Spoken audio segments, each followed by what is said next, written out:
Welcome to another episode of Flow. I'm your host, Durell Cooper, and today's guest really needs no introduction. She is a poet, an activist, a scholar, and a distinguished professor at Virginia Tech. She is the winner of over 7 NAACP awards, the Tennessee Governor's Award for the Arts, the Tennessee Governor's Award for Humanities, the Virginia Governor's Award for the Arts. She was voted Woman of the Year by Ebony Magazine, and she was the first recipient of the Rosa Parks Women of Courage Awards.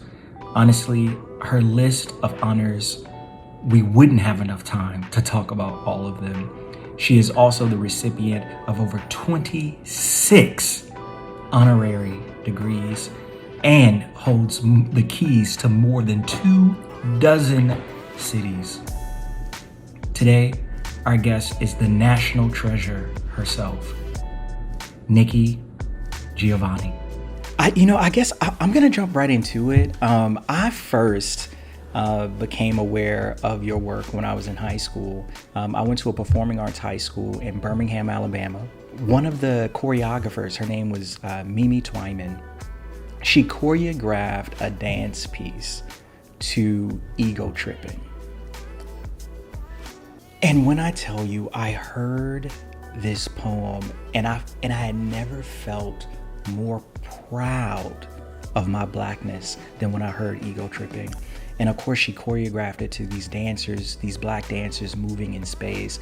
And it was just something, it was just something about my existence that clicked for me. And ever since then, I have been fascinated with you and your work. It was a few years later that I found out that you had gotten a tattoo of Thug Life on your arm after Tupac had been, brutally assassinated. I thought maybe we could actually start there because I feel like that's a little known fact that some people may not know about you. Why the tattoo? First of all, I wanted, though I did not know Tupac and I did not know Afeni, but I wanted to try to find a way, the same way that people are in the streets about, you want people to know I care. And there wasn't a lot of people that were involved with the hip hop generation. I'm way ahead. Tupac would have been the same age as my son. So I just wanted to, if I could, send a message. Fortunately, the New York Times and I are now arguing about something about Jericho Brown.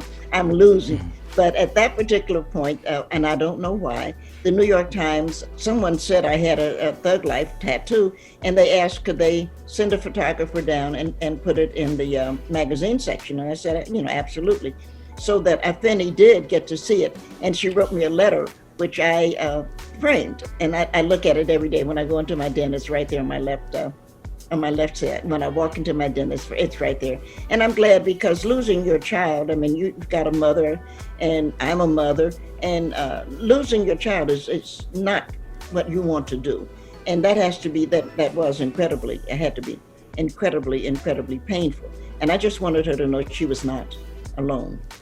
Thank you so much for sharing that. I was hoping maybe you could tell us a little bit about your journey in the arts, because I know you were actually a history major, correct? First. So I'm curious, how did you first discover your passion for poetry? Well, I think my passion is for the story and for words, but you have to have something to say. And people forget that. So me being, for example, a history major is not unusual at all, because I learned a lot and I continue to learn a lot. And looking at what words mean and how we use words. Let's go back to Rosa Parks. She paid a dime to get on the bus and sat down at an empty seat. Eventually, a white man got on the bus and there were no more seats in what was called the white section. So the driver said to Mrs. Parks, "You need to move." And she said, "No." So as the white man who's standing there, is that a privilege? He had a privilege to watch a 40-year-old woman be arrested. Was that a privilege? I don't think so. I think that was cowardice. I think that he was a coward to not understand that he was being a part of a system that didn't benefit him. What's the difference between him and the bus driver? They're both what I would call trash. Nobody wants to admit that. Everybody wants to say, well, if you were white, that wouldn't have happened. Or if you were white, you wouldn't have been shot in the back. That's not a privilege not to be shot in the back. When did that get to be a privilege? I have a privilege not to be murdered. What kind of sense does that make? And I'm tired of white people telling me they don't understand, because you damn well do. You're thankful that you're not, but that's a cowardly position, that you shoot somebody in the back, or that you watch somebody in the back being shot in the back, being murdered. That's a cowardly position. I'm thinking about the idea of performative justice, which we're seeing that a lot now. Institutions, be it universities, big corporations, nonprofits, are putting out statements in solidarity of, right, or as an accomplice of. What are some of your thoughts about these words or statements that these organizations are putting out with very little action that is actually behind it? Well, I'm delighted that they are putting out statements. Facebook and all of those people are now saying, Black Lives. I'm glad to see that. That's a good step. And I did not have the pleasure of ever meeting Dr. Martin Luther King. And I'm sorry that I didn't, because the one argument he and I would have had was there's a place for hate. He talked a lot about love and about, we need to learn to love each other. No, we need to know who we hate. So that, Donald, you have to. One of the things that Isaac Newton teaches us is for every action, there is an equal and opposite reaction. So if we are going to love ourselves, there are going to have to be some people that we hate. I really love the way you phrase it. This idea of knowing who to direct these energies to, for all of the hate speech, for all of the racism that exists. There is still a fascination with our people and our culture, and even more specifically, our bodies. We can't get around that. There's just no question. But it's juvenile and cowardly. And it's time that we faced that. What are some of the other issues that you see sort of popping up right now that you feel people aren't talking about? Something is wrong. That we as humans on Earth are not banding together to say this has to stop. We didn't try to stop Hitler, this has to stop. And a nation like the United States, like us, we're going to go and fight, which we did.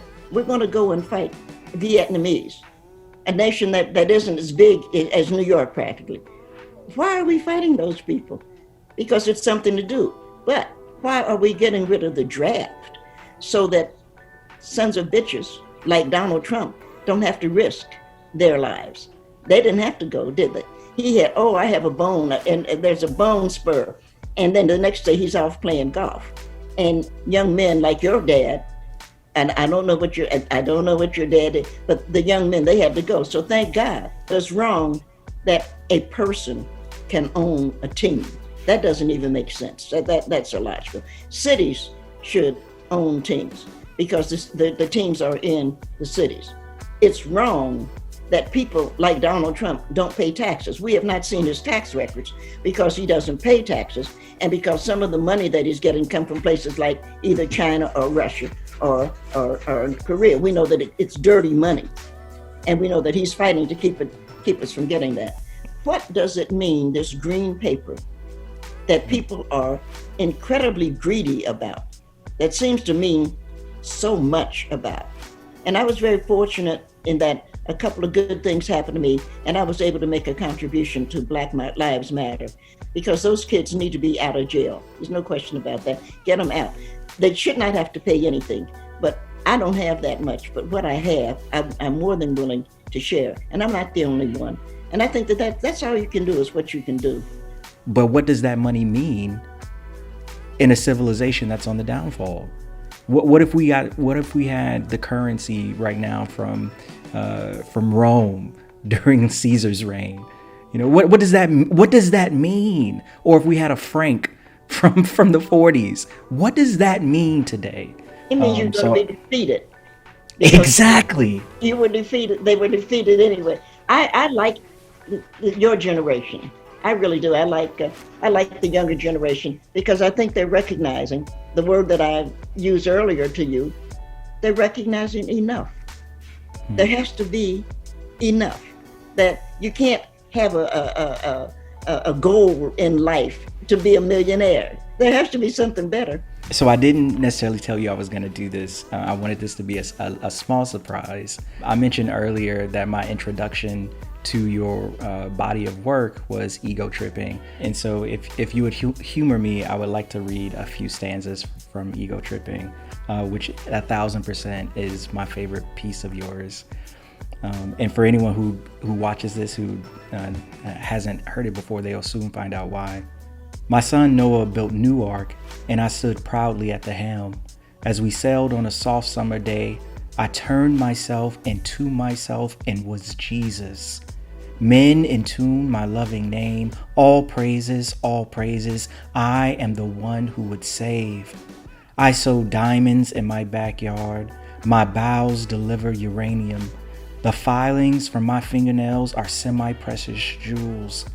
On a trip north, I caught a cold and blew my nose, giving oil to the Arab world. I am so hip, even my errors are correct. I sailed west to reach east and had to round off the earth as I went. The hair from my head thinned and gold was laid across 3 continents. I am so perfect, so divine, so ethereal, so surreal, I cannot be comprehended except by my permission. I mean, I can fly like a bird in the sky. So you tell me, if someone reads that, would you want to be anything other than black? Thank you. I was very happy that poem has become something, because I had no idea when I wrote it. I wrote it as, well, it's almost a rap. I wrote it just to say, let's look at how we got here. Let's look at, and we got here because I was born in the Congo, because we're going to start with the water, right? And we're going to continue to create. Thank you. I love that poem, sir. I think it's absolutely beautiful. And to people, we talked at the very beginning about how you were a history major. For people who don't know the history of man, the history of humanity, they've been able to trace us back to the Australopithecine with Lucy, who everyone has agreed was a black woman. So as far back as we can understand, in the very limited realm of understanding that we have as human beings, black women are the reason why everyone is here. And you remind everyone of that. And I love you and I love your work for it. So thank you. I'm curious, what would you consider some of the best advice that you've ever either received from a mentor or gave to a mentee? I think the best advice that I received always was, you have to do that which you do. One of my dearest friends was a sister out there. She was a nun. You have to do what you can do and not let anybody stop you from doing what you can do. I think it's one reason I think the term is independent. There are probably other terms, but I'm going to say what I believe, and I'm going to try to do what I can do. And I know that I'm limited. I mean, when I say limited, I'm not putting myself down. I can only do what I can do. Now, my weapon is words. I don't have a gun. I don't know how to do, medicine. My weapon is words. So I have to use my words to make sense to me. If you're going to be a musician, you have to hear yourself. And if you're going to be a poet, you have to believe in yourself. So you say, what was my best advice? Be myself. What advice do I give? It's just that. You have to do what you have to do. And sometimes that means nothing. Sometimes you're not ready to do something. Sometimes some of the people are out in the street, and I'm so proud of them. They're out in the streets now.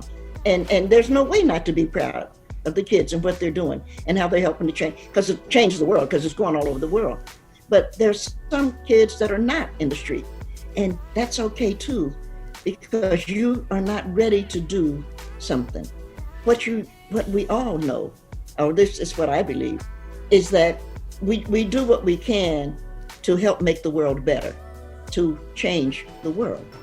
What we want to make sure is that the world does not change us. So my generation wanted to change segregation. We did that.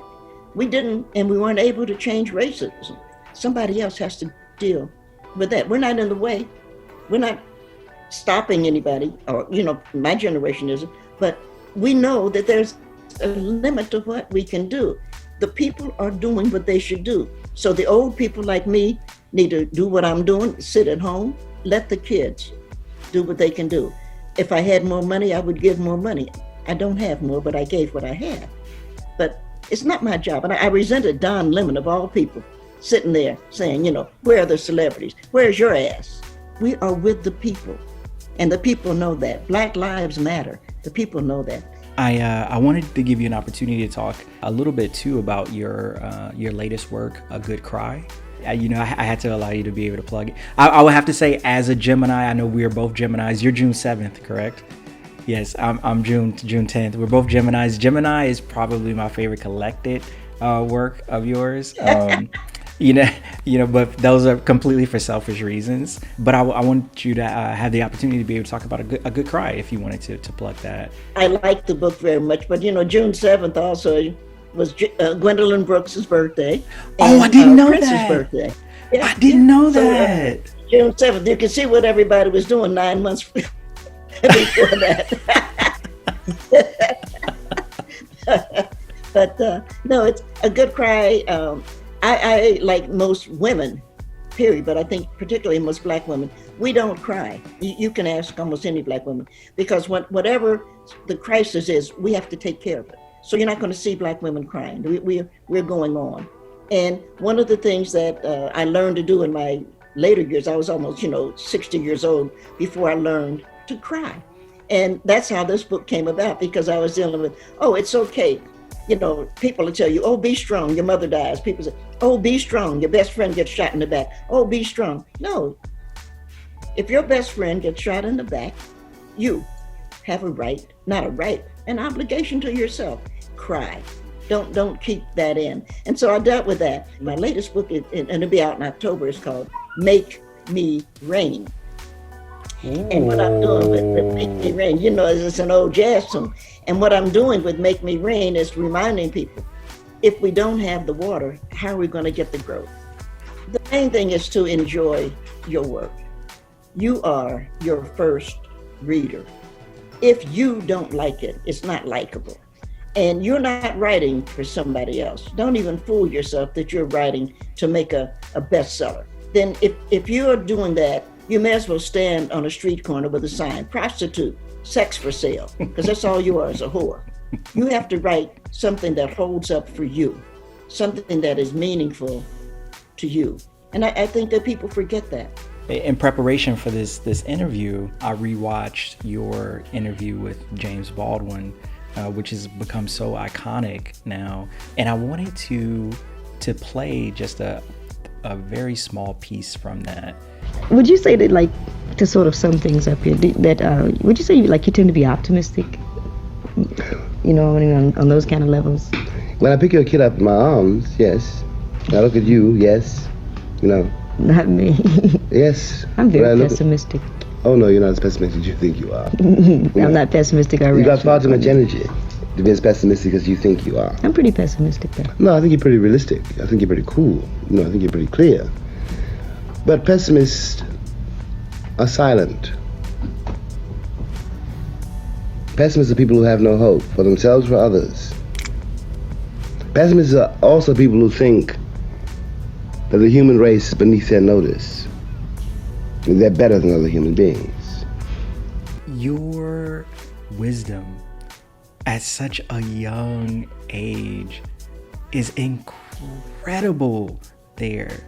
But I'm just curious too, what are maybe your reactions to watching that back just now and having James Baldwin calling you cool and clear. Oh, that was very nice. I would never, and I don't. I have not watched it. People have responded. I don't go back. And probably the only poem that I could really begin to know is actually Ego Tripping, because I've read it so much. But I don't go back. Wow. I just try to go forward. And Jimmy was teasing me about that. We became friends, and that's the first time I've seen any part of that. And it's really funny, because if you're not careful, you know what'll happen. You'll get trapped in the past. You'll get trapped in what you think you know. And I didn't know that Jimmy Baldwin thought I was cool. I think that's Cool wow. and That's gonna clear. I was gonna say that's gonna make me arrogant. I'd be walking around telling people, "Do you know who I am?"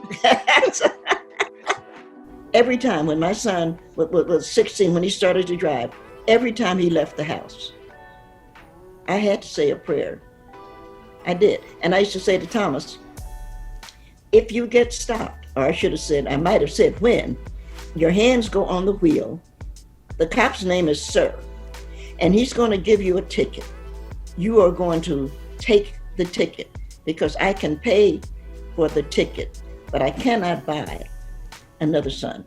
I want you to come home. We'll take care of the ticket, one way or the other. If I can stand on the corner, I was young then, I was good looking. So if we didn't have any money, I can stand on the corner for a couple of hours and we can make a little bit of money and pay the ticket. But I can't get another son. So you have to think about it. Everybody has to think.